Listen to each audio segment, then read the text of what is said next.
Eris in the maze. Eris asked me if I'd ever been in the maze at Hampton Court. He said he went in once to show somebody else the way.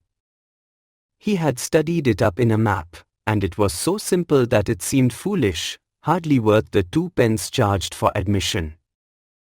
Eris said he thought that the map must have been got up as a practical joke because it wasn't a bit like the real thing, and only misleading. It was a country cousin that Harris took in.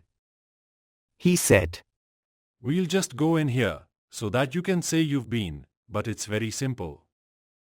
It's absurd to call it a maze.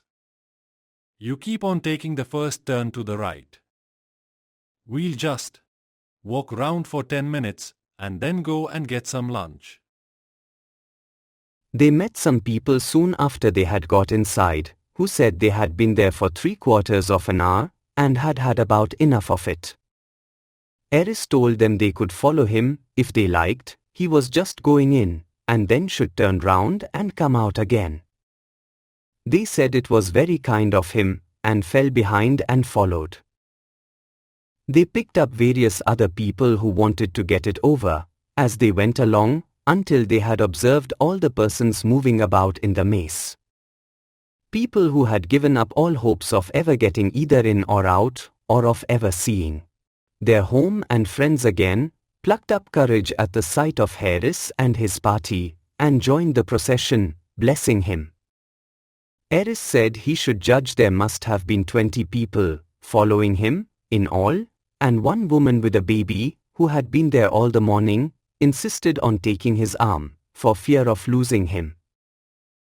Harris kept on turning to the right, but it seemed a long way, and his cousin said he supposed it was a very big maze.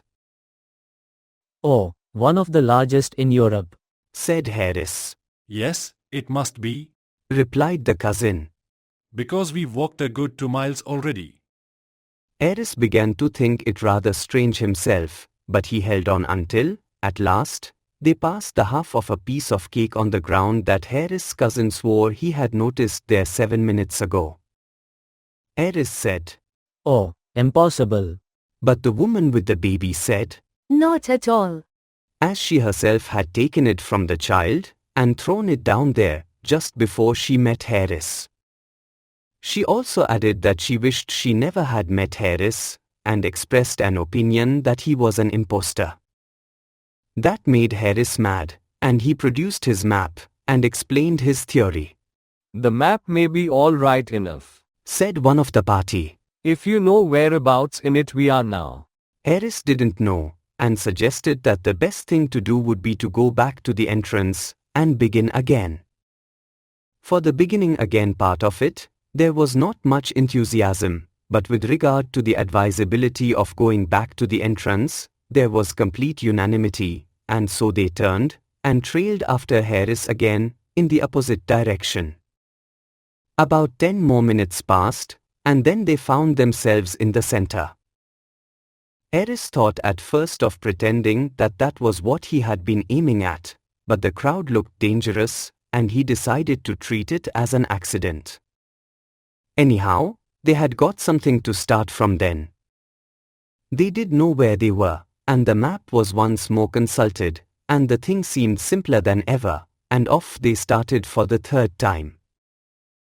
And 3 minutes later they were back in the center again. After that, they simply couldn't get anywhere else. Whatever way they turned brought them back to the middle. It became so regular at length, that some of the people stopped there, and waited for others to take a walk round, and come back to them. Harris drew out his map again, after a while, but the sight of it only infuriated the mob, and they told him to go and curl his hair with it. Harris said that he couldn't help feeling that, to a certain extent, he had become unpopular. They all got crazy at last, and sang out for the keeper, and the man came and climbed up the ladder outside, and shouted out directions to them. But all their heads were, by this time, in such a confused whirl, that they were incapable of grasping anything, and so the man told them to stop where they were, and he would come to them. They huddled together, and waited, and he climbed down, and came in. He was a young keeper, as luck would have it, and new to the business, and when he got in, he couldn't find them. He wandered about, trying to get to them, and then he got lost. They caught sight of him looking around, every now and then, rushing about the other side of the hedge, and he would see them, and rush to get to them, and they would wait there for about 5 minutes, and then he would reappear again in exactly the same spot, and ask them where they had been. They had to wait till one of the old keepers came back from his dinner before they got out.